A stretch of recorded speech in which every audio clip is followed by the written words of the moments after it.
The rain was coming down hard that Tuesday night in October. David pulled his jacket tighter as he walked down the empty street, his sneakers splashing through puddles. He was tired after another long day at his computer job, fixing code and answering endless emails. All he wanted was to get home, heat up some leftover pizza, and maybe watch a movie before bed. The street was darker than usual. Half the streetlights were broken, casting strange shadows between the old brick buildings. David had walked the same route home for 3 years now, but tonight felt different. The rain made everything look gray and lonely. He was almost at the corner when he heard it. A soft sound, barely louder than the rain hitting the pavement. At first, he thought it might be a cat stuck somewhere, but when he stopped to listen, his heart sank. It wasn't a cat, it was crying. Weak, desperate crying that seemed to come from behind the big green dumpster next to the old bakery. David looked around the empty street.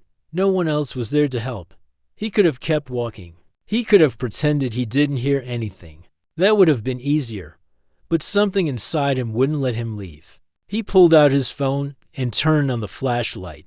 The bright light cut through the darkness as he carefully walked toward the dumpster. The crying got a little louder. His heart was beating fast now. What if someone dangerous was back there? What if it was a trap? But when he looked behind the dumpster, his breath caught in his throat. There, pressed against the wet brick wall, was a dog. But this wasn't just any dog. This was the saddest, most broken-looking animal he had ever seen. The dog was big, probably a German shepherd mixed with something else. But she was so thin that her ribs showed through her dirty fur. Her coat, which might have been beautiful once, was now matted and muddy. There were cuts on her legs and face, some fresh, some older. Her eyes were the worst part. They were full of fear and pain, like she had given up hope that anyone would ever help her. When the dog saw David's light, she tried to make herself even smaller against the wall. She was shaking, whether from cold or fear. David couldn't tell. Probably both. "Hey there," David said softly, crouching down but staying far enough away that she wouldn't feel trapped. "It's okay. I'm not going to hurt you." The dog's ears flicked at the sound of his voice. But she didn't move. She just stared at him with those heartbreaking eyes. David had never owned a dog before. His family had always lived in apartments that didn't allow pets. He didn't know the first thing about taking care of an animal. But looking at this poor creature, cold and alone in the rain, David felt something he hadn't expected. He felt responsible. Like this moment was some kind of test, and walking away would mean failing it completely. "You're hungry, aren't you?" he asked, still speaking in that same gentle voice. The dog's tail gave the tiniest wag at the word hungry, which broke David's heart even more. He reached into his work bag and pulled out his lunch from earlier. He had been saving half a turkey sandwich for tomorrow, but that didn't matter now. He unwrapped it slowly, making sure the dog could see what he was doing. "Look what I have," he said, holding up a piece of the sandwich. "This is for you." He tossed the piece of food about halfway between them and waited. The dog stared at the food, then at David, then back at the food. Her hunger was clearly fighting with her fear. For what felt like forever, she didn't move. Then, very slowly, she crawled forward on her belly. She grabbed the food quickly and crawled back to her spot against the wall. But this time, she kept watching David while she ate, like she was trying to figure out if he was safe. David threw her another piece, and then another. Each time, she came forward a little faster, stayed out a little longer. By the time the sandwich was gone, she was sitting up instead of lying down. It wasn't much, but it was progress. "That's all I have right now," David said, showing her his empty hands. "But you can't stay here. Not in this rain. Not in this cold." The dog tilted her head, like she was trying to understand his words. David looked around at the narrow alley, at the overflowing dumpster, at the broken glass scattered on the ground. This was no place for any living thing to spend the night. He thought about his warm apartment just 6 blocks away. He thought about his comfortable couch, his soft bed, his kitchen full of food. Then he looked back at this dog who had probably been living on scraps and rainwater for who knows how long. "What do you say?" he asked her. "Want to come home with me, just for tonight, until we figure out what to do?" The dog didn't answer, of course. But when David stood up slowly and started to walk away, she surprised him. Instead of staying by the dumpster, she followed him. Not close, but not far either. Like she had decided that maybe, just maybe, this strange human who gave her food might be worth trusting. David's hands were shaking as he pulled off his jacket, not from the cold, but from the realization of what he was about to do. He had no dog food at home, no leash, no collar, no bed for her to sleep on. He didn't even know if his landlord would allow pets. But when he knelt down and held out his jacket, the dog surprised him again. After a moment of hesitation, she let him wrap it around her thin body. She was so light that lifting her felt like picking up a bundle of sticks. "Okay, girl," David whispered as he carried her toward his apartment. "Let's get you somewhere warm and dry. We'll figure out the rest tomorrow." The dog rested her head against his chest as they walked through the rain.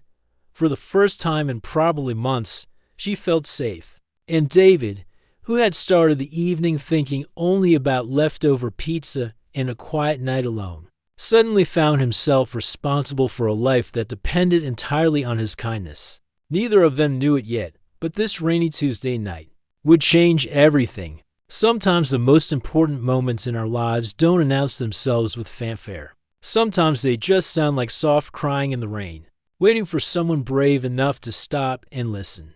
David barely slept that first night. The dog, who he had started calling Luna because of the way she looked up at the moon through his apartment window, spent most of the darkness hiding under his kitchen table. Every few hours, he would wake up and check on her, worried she might have gotten worse. When morning came, David knew he wasn't over his head. Luna hadn't touched the bowl of water he left for her, and the scrambled eggs he tried to give her were still sitting untouched on the plate. She just stayed curled up in the corner, watching his every move with those sad, tired eyes. David called in sick to work for the first time in 2 years. His boss wasn't happy, but David didn't care. Luna needed help, and she needed it now. The animal hospital was only a 15-minute drive away, but getting Luna into his car was harder than David expected. She had never been in a vehicle before, and the sound of the engine scared her. It took 20 minutes of patient coaxing and several treats before she finally let him guide her into the back seat. Dr. Rodriguez was a kind woman in her 50s who had been treating animals for over 20 years. But even she looked concerned when she saw Luna. She ran her hands gently over the dog's thin body, checking every cut and bruise while speaking in a soft, calming voice. "How long do you think she was on the streets?" David asked, his voice tight. With worry, Dr. Rodriguez shook her head sadly. "At least 6 months, maybe longer.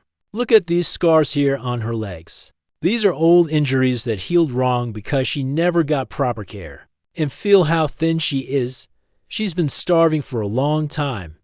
The news got worse. Luna had heartworm, a serious condition that could kill her if left untreated. She had infections in several of her cuts. Her teeth were damaged from trying to eat things that weren't food. The list of problems seemed endless. "I have to be honest with you," Dr. Rodriguez said, her voice gentle but serious. "This is going to be expensive. We're talking about months of treatment, special medications, follow-up visits. And even then, there's no guarantee she'll make a full recovery." David felt like someone had punched him in the stomach. He thought about his savings account, which wasn't very big to begin with. He thought about his small apartment that wasn't really set up for a big dog. He thought about how he had never even kept a goldfish alive for more than a month. "What happens if I can't afford it?"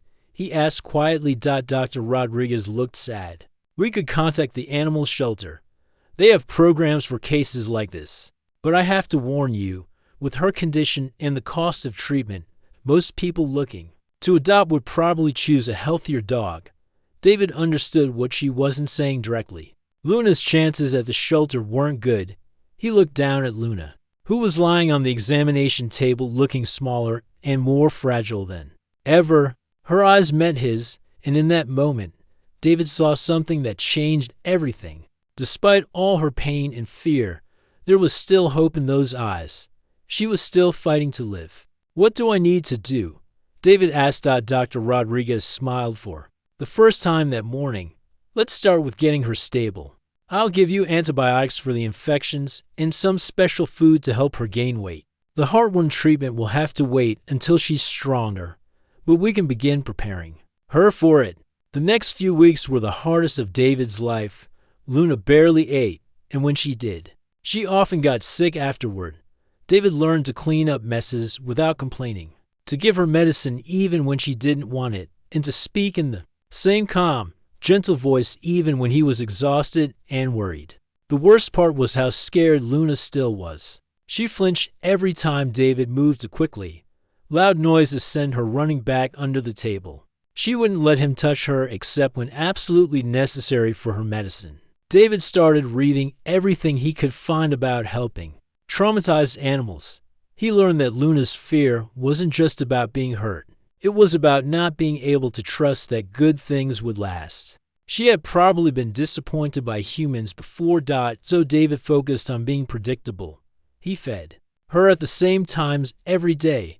He took her outside for bathroom breaks on a regular schedule. He sat in the same chair every evening, reading or watching TV, just being present without trying to force her to interact with him. Slowly, very slowly, things began to change. After 2 weeks, Luna started eating her food without getting sick. After 3 weeks, she stopped hiding under the table during the day, though she still went there at night. After a month, David caught her wagging her tail when he came home from work, though she tried to hide it when she realized he was watching.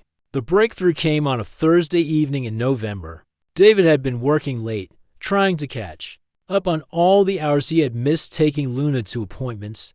He was tired and stressed, worried about a project deadline at work and another big vet bill he couldn't really afford. He was sitting at his computer, rubbing his temples and trying to focus when he felt something warm press against his leg. He looked down and there was Luna sitting right next to his chair. Not hiding, not scared, just sitting there like she belonged. "Hey there, girl," David said softly, afraid to move too much and scare her away. But Luna didn't run.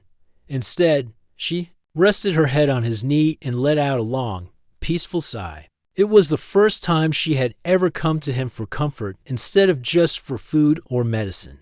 David reached down very slowly and gently petted her head.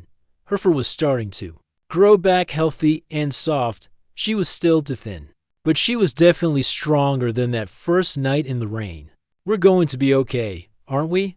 David whispered.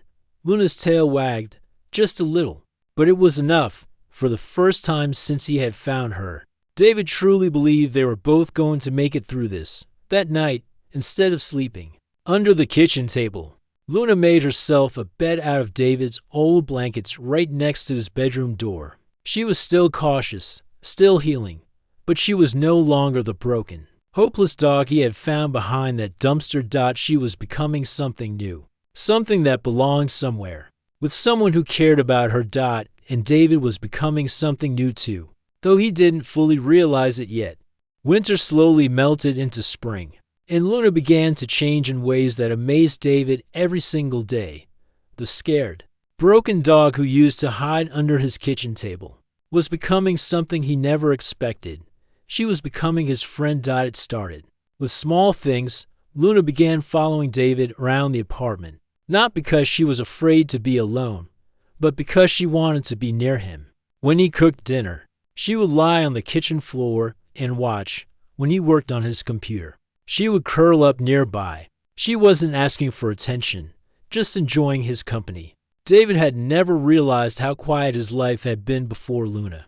Coming home to an empty apartment had been normal for him.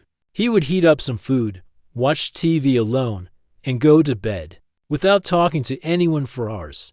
But now, Luna was always there to greet him at the door. Her tail would wag so hard her whole body would wiggle. Like seeing David was the best part of her entire day. The first time Luna brought David one of her toys was a moment he would never forget. She had found an old tennis ball in the park during one of their walks, and David had bought her a few simple toys from the pet store. But Luna had always been too nervous to actually play with them.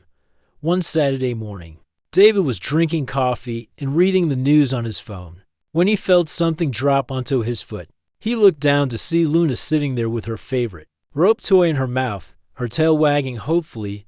"You want to play?" David asked, hardly believing it. Luna dropped the toy and took a step back, her whole body wiggling with excitement. David picked up the rope and gave it a gentle toss across the living room. Luna bounded after it like a puppy, grabbed it, and brought it right back to him. They played for almost an hour that morning, David laughing as Luna raced around the apartment. Luna making happy little sounds David had never heard from her before. It was the first time he had seen her act like a normal, happy dog. But it wasn't just Luna who was changing. David was discovering parts of himself he never knew existed. Before Luna, his weekends were usually spent alone, maybe running errands or watching movies.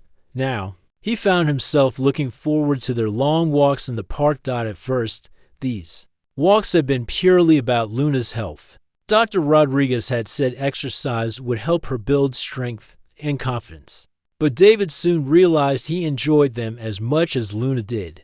There was something peaceful about walking through the neighborhood in the early morning, watching Luna sniff interesting smells and wag at friendly people.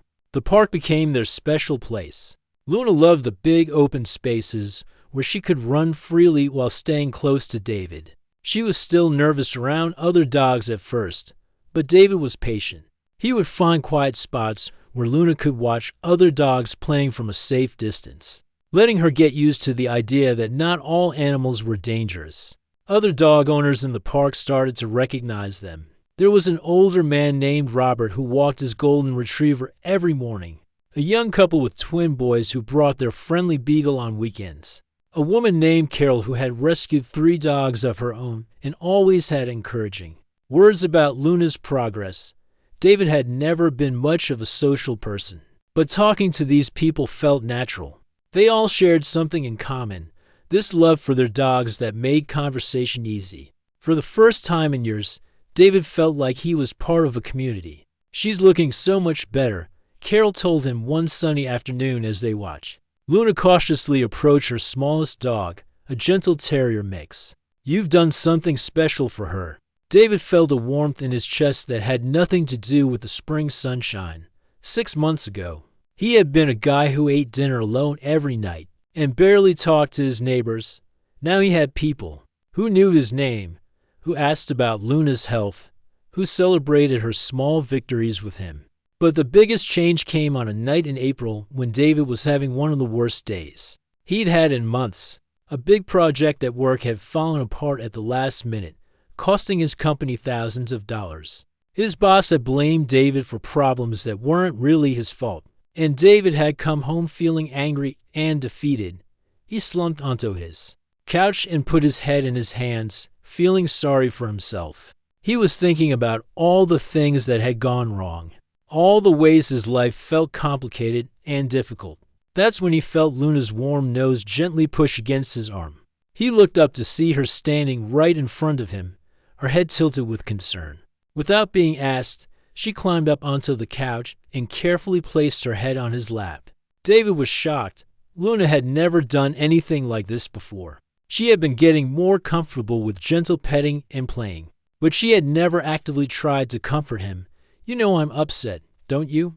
David said softly. Stroking her soft fur, Luna's tail wagged just a little, and she pressed closer against him. In that moment, David realized something amazing had happened. Luna wasn't just learning to trust him. She was learning to take care of him too.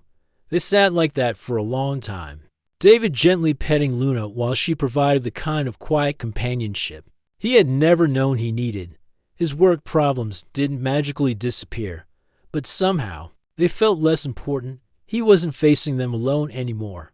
That night, for the first time since David had brought her home, Luna didn't sleep on her blanket by the bedroom door.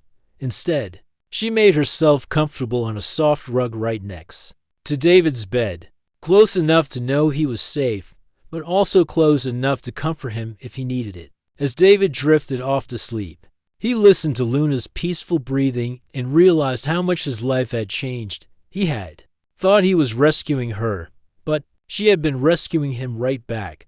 She had brought joy, purpose, and love into a life that had been missing all three. Tomorrow, they would wake up together and start another day of their new life. A life that was better because they were sharing it. 6 months had passed since that rainy night when David found Luna behind the dumpster. Life had settled into a comfortable rhythm. Luna was healthy, happy, and had become the center of David's world. Every morning, they would take their walk through the park. Every evening, Luna would curl up beside David while he watched TV or read. Everything seemed perfect. Then came that Tuesday morning in June that changed everything. David was getting ready for work when he heard a strange sound from the kitchen. It wasn't Luna's usual happy bark or the sound of her playing with her toys. It was a weak whimper, full of pain and confusion. He rushed to the kitchen and found Luna lying on her side near her food bowl. She was breathing heavily, and her eyes looked unfocused and scared. When David called her name, she tried to lift her head but couldn't manage it. Luna, Luna, what's wrong? David's voice was shaking as he knelt beside her. David had never felt panic like this before. His hands were trembling as he gently touched Luna's side. She felt hot, like she had a fever, and her breathing was shallow and fast. This wasn't just Luna feeling a little sick. This was an emergency. He wrapped Luna in her favorite blanket and carefully lifted her into his arms. She was heavier than she had been that first night, but now her weight felt different. She wasn't the strong, healthy dog who had been running around the park just yesterday. She felt fragile and helpless again. The drive to the animal hospital felt like the longest 20 minutes of David's life. He kept glancing back at Luna in the passenger seat, wrapped in her blanket, barely moving. He talked to her the whole way, telling her she was going to be okay, that they would figure this out together. But deep inside, he was terrified. Dr. Rodriguez took one look at Luna and immediately called for her assistant. They rushed Luna into the back room for tests while David sat in the waiting area, his leg bouncing nervously, checking his phone every few seconds even though only minutes had passed. When Dr. Rodriguez finally came out, her expression was serious. David, I need to be honest with you. Luna's condition is more complicated than we initially thought. Her time on the streets caused more damage than we realized. Her body is having trouble processing some of the treatments we've been giving her. David felt like the world was spinning. What does that mean? Is she going to be okay? She needs surgery, and she needs it today. Without it, she won't make it through the week. But I have to warn you, the operation is expensive, and there are no guarantees. Even if everything goes perfectly, her recovery will be long and difficult. David's mind was racing. He thought about his savings account, which was already much smaller after months of Luna's medical bills. He thought about his credit cards, which were getting close to their limits. He thought about having to ask his parents for money, something he hadn't done since college. Then he looked through the window into the back room, where Luna was lying on the examination table, still wrapped in her blanket. Even sick and scared, her tail gave a tiny wag when she saw him looking. How much? David asked quietly. Dr. Rodriguez handed him a piece of paper with numbers that made David's stomach drop. It was more money than he had, more than he could easily borrow. It would mean working extra hours for months, maybe having to move to a cheaper apartment, giving up things he enjoyed. But as he looked at those numbers, David realized something important. None of that mattered. Luna wasn't just a dog he had found on the street anymore. She was family. And you don't give up on family because it's expensive or difficult. Do the surgery, David said without hesitation. The operation took 4 hours. David sat in that waiting room the entire time, drinking bad coffee and wearing a path in the carpet from pacing back and forth. He called in sick to work again, and this time he didn't care what his boss thought. When Dr. Rodriguez finally came out, she was smiling tiredly. The surgery went well. Luna is a fighter, but she's going to need constant care for the next few weeks. Are you prepared for that? David nodded. He had already made up his mind to take time off work, to do whatever Luna needed to get better. The next 3 weeks were harder than anything David had ever experienced. Luna came home weak and confused from the anesthesia. She couldn't walk properly and needed help eating and drinking.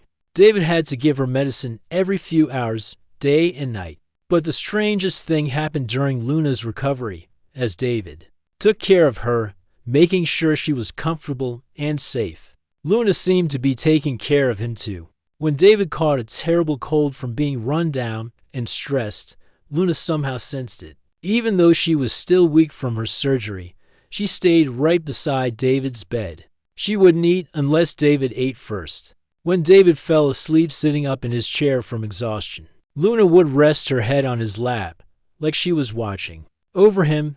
David's friends kept telling him he was crazy. "It's just a dog," his co-worker Jake said. "You could find another one that doesn't have all these health problems." But David knew they didn't understand. Luna wasn't just any dog. She was his dog. She was the reason he looked forward to coming home every day. She was the one who had taught him what it meant to love something more than yourself. One evening, as David was sitting on the floor helping Luna with her physical therapy exercises, she did something that made his heart almost stop. She was still weak, still recovering, but she struggled to her feet and slowly walked over to David. She put her head on his shoulder and stayed there, like she was saying thank you. "We're going to get through this together, aren't we, girl?" David whispered, his voice thick with emotion. Luna's tail wagged weakly, but it was enough. They had faced the worst crisis of their relationship and come out stronger. David had learned that love isn't just about the easy, happy times. It's about showing up when things get difficult, when everything seems impossible, when giving up would be easier than holding on. As Luna slowly got stronger over the following weeks, David realized something had changed between them. Their bond had been tested by something really hard, and it hadn't broken. If anything, it had become unbreakable. They had saved each other once again. But this time it wasn't from rain and hunger. They had saved each other from giving up, from being alone when life got scary and uncertain. And that, David knew, was the kind of love that would last forever. 1 year had passed since that rainy October night when David's life changed forever. As he looked around his apartment now, he could barely remember what it had been like before Luna. Her toys were scattered across the living room floor. Her favorite blanket was draped over the couch where she liked to nap in the afternoon sunshine. Photos of Luna covered his refrigerator, showing her transformation from that scared, skinny dog to the confident, healthy companion she had become. But the biggest change wasn't in David's apartment. It was in David himself. Every morning now started the same beautiful way. David's alarm would go off at 6:30, but he rarely needed it anymore. Luna had her own internal clock, and she would gently wake him up by resting her chin on the edge of his bed and wagging her tail until he opened his eyes. "Good morning, beautiful girl," David would say, and Luna's whole body would wiggle with joy. Like hearing those words was the best way anyone could start a day. Their morning walks had become sacred time. Luna no longer walked nervously beside David, looking around for dangers that might hurt her. Now she walked with confidence, her head high, her tail wagging as she greeted the neighbors who had become her friends. She knew she belonged in this neighborhood. With this human who loved her completely, David had changed too. The quiet, lonely man who used to rush through his neighborhood without talking to anyone was gone. Now David knew everyone on their walking route. There was Mrs. Peterson, who always saved Luna a special treat. There was young Tommy, who asked every day if he could pet Luna, and giggled when she licked his face. There was the mail carrier who had watched Luna's transformation and always had encouraging words about how good she looked. "You know," Mrs. Peterson told David one morning as Luna happily accepted her daily treat, "you two saved each other. It's the most beautiful thing I've ever seen." David knew she was right. Luna had taught him what it meant to be needed, to have someone depend on him completely. But more than that, she had taught him what unconditional love looked like. Luna didn't care if David had a bad day at work or if he forgot to do the dishes. She loved him simply because he was hers and she was his. The evening routine was just as special as the mornings. When David came home from work, Luna would be waiting by the door like she had been counting the minutes until his return. Her greeting was always the same enthusiastic celebration. Like David was the most important person in the world and she had missed him terribly. After dinner, they would settle on the couch together. Luna had claimed her spot right beside David, close enough that he could feel her warm body against his leg. Sometimes David would read while Luna dozed. Sometimes they would watch TV together, Luna's ears perking up whenever she heard animals on the screen. Sometimes David would just sit quietly, gently petting Luna's soft fur and thinking about how different his life had become. The apartment itself told the story of their journey together. The expensive dog bed David had bought was rarely used because Luna preferred to sleep on the old blanket right beside David's bed. The toy box was overflowing with squeaky toys, rope toys, and balls. But Luna's favorite was still that first tennis ball she had found in the park months ago. But it was the evening ritual that meant the most to David. Every single night, without fail, Luna would wait until David was settled in bed before making her way to her spot on the floor beside him. She would circle 3 times, just like dogs do, then settle down with a contented sigh. But Luna never just went to sleep immediately. She would rest her head on the edge of David's bed, close enough that he could reach down and pet her goodnight. They would stay like that for a few minutes, David's hand gently stroking Luna's head while she looked up at him with eyes full of love and trust. "Sleep well, Luna," David would whisper. "Thank you for another perfect day." Luna's tail would wag softly against the floor, and then she would put her head down and drift off to sleep, knowing she was safe and loved. One evening in late October, almost exactly a year after they had met, something happened that reminded David of how far they had both come. They were walking home from the park when Luna suddenly stopped and looked toward the same alley where David had found her. David followed her gaze and saw what had caught her attention. There, huddled behind a different dumpster, was another dog. This one was smaller than Luna had been, but just as scared and thin and desperate. David felt his heart break all over again. But this time, he wasn't afraid or uncertain about what to do. Luna looked up at him, and David could swear she was asking him the same question he was asking himself. "What do you think, girl? Should we help?" Luna's tail wagged, and she took a step toward the frightened animal. Her presence seemed to calm the scared dog, like she understood exactly what it felt like to be alone and hopeless. It took almost an hour, but with Luna's help, David was able to coax the new dog out of hiding. This one was a young golden retriever mix, probably lost rather than abandoned, but still in need of help. As they walked home with 2 dogs instead of 1, David thought about how strange life could be. A year ago, he had been a man who had never owned a pet, who ate dinner alone every night, who barely knew his neighbors' names. Now he was someone who rescued animals without thinking twice about it. He was someone with a community of friends, who all knew and loved Luna. He was someone who understood that the best things in life aren't things at all, but the relationships we build with those we love. That night, as David helped the new dog get settled temporarily in his kitchen while they looked for its family, Luna did something that made David's heart overflow with pride. Instead of being jealous or territorial, Luna shared her favorite blanket with the scared newcomer. She stayed close by, offering the same kind of calm, gentle presence that had helped her heal all those months ago. As David finally headed to bed, Luna took her usual spot beside his bed. But tonight felt different. Tonight felt like the end of one story and the beginning of another. "You know what, Luna?" David said softly as he reached down to pet her goodnight. "I used to think I rescued you from the streets, but the truth is, you rescued me from a life I didn't even know was empty." Luna's tail wagged against the floor, and she rested her head on the edge of his bed just like she did every night. But David could swear he saw something extra in her eyes tonight. Something that looked like understanding, like she knew exactly what he meant. As David drifted off to sleep, listening to Luna's peaceful breathing beside him, he smiled. Tomorrow would bring new adventures, new challenges. and new opportunities to show Luna how much she meant to him. But tonight, they were exactly where they belonged, together, safe, and home at last.